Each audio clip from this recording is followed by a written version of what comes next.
Millions of Americans are in the grips of a huge winter storm that could bring the heaviest snowfall and coldest temperatures in over a decade. Thousands of flights are delayed or cancelled in the US as we speak, with St. Louis and Missouri the worst hit airport. In fact, I must inform you that this polar vortex has brought frigid weather down from the Arctic, with extreme weather conditions accompanying it.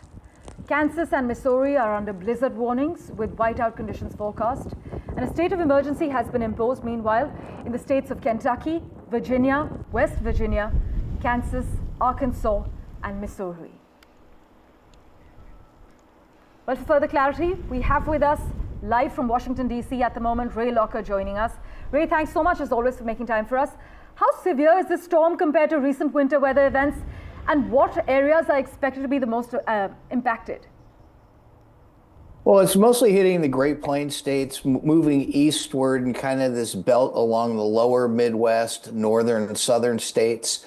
I include District of Columbia and Northern Virginia in that. These are areas that get some snow, but not a lot of snow and not usually in this amount. Ray, from businesses to schools to local economies, what kind of short-term economic impacts might this storm have, especially in the states that you're mentioning are most affected? Well, it's going to knock out a lot of air travel for at least a day. It depends on how well the airports are able to clear the snow from their runways and handle any kind of navigational issues. I mean, people will probably miss a day of school and they'll probably get back to school on Tuesday. Overall, not a huge deal, but it causes a lot of chaos, particularly in places like Washington that don't normally get a lot of snow. Right, and after the storm, what does the rest of the winter look like for the United States? Is there any indication that more intense weather events like this could occur again soon? Well, I mean, I think most projections have been that it's not going to be a heavy snow winter. I mean, my neighborhood here, we're not really looking at a lot of snow in the forecast, but we're trying to be prepared because, you know, we have to pay for snow clearance and on our streets in the community I live in. Elsewhere, I know the city is being fairly well prepared. I went out for a walk earlier today and there was salt on many of the sidewalks around the city.